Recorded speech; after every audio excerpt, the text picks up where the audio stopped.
السلام علیکم۔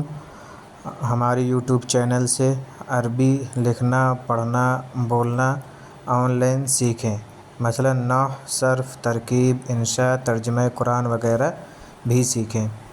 اور جو حضرات اور بھی زیادہ سیکھنا چاہتے ہیں تو ہم آن لائن بھی اٹینڈ کرتے ہیں، آپ حضرات اس سے جوائن کر سکتے ہیں۔ اس سے پہلے سبق میں آپ نے جانا تھا مضاف کی صفت کے تعلق سے۔ آج کے سبق میں ہم جانیں گے اسم اشارہ سے متعلق کچھ ضروری باتیں۔ اسم اشارہ کے متعلق کچھ ضروری باتیں۔ یوں تو ھذا، ھذہ کا ترجمہ لفظ یہ سے اور ذالک و تلک کا ترجمہ لفظ وہ سے کرتے ہیں، لیکن اگر یہ چاروں الفاظ حروف جارہ یعنی فی، علی، با، لام وغیرہ کے بعد یا مضاف کے بعد آئیں تو ایسی صورت میں ھذا اور ھذہ کا ترجمہ لفظ اس اور ذالک و تلک کا ترجمہ اس سے کریں گے، جیسے کہ ھذا الفصل یہ درجہ کا ترجمہ کرتے ہیں یہ درسگاہ، اور فی ھذا الفصل کا ترجمہ ہوگا اس درسگاہ میں، ذالک الفصل وہ درسگاہ، فی ذالک الفصل اس درسگاہ میں یعنی اس کلاس میں۔ یہاں ھذا الفصل میں جو زیر ہے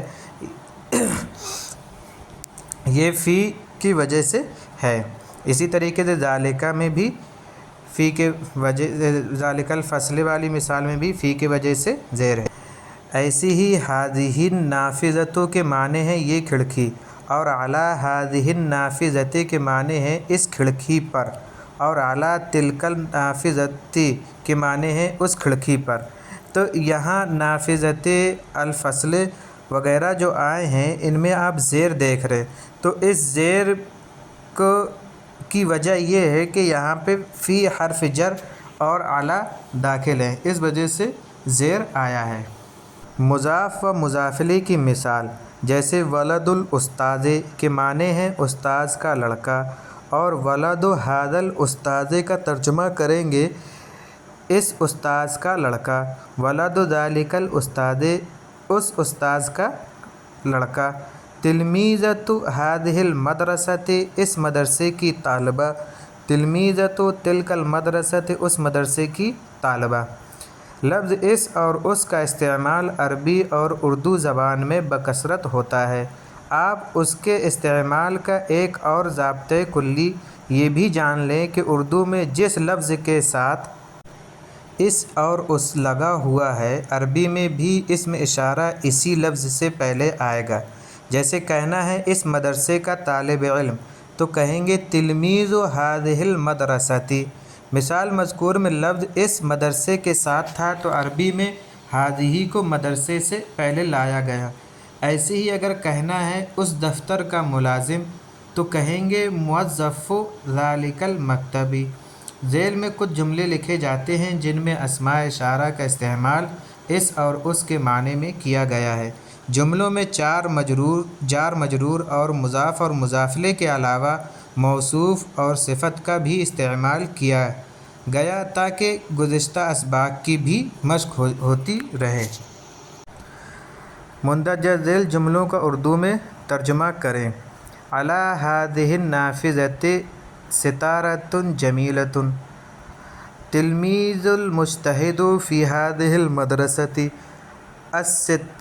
الستارۃ الجمیلۃ علی تلک النافذۃ، الرجل العابد فی ذلک المسجد، مؤذن ھذا المسجد فی تلک الحجرۃ، الفنجان الصغیر فی تلک الحجرۃ، فی تلک المدرسۃ فراش نشیط، الشئی الحار فی ھذا الفنجان، الفراش النشیط فی ھذہ المدرسۃ، الخلق الحسن لذلک الرجل۔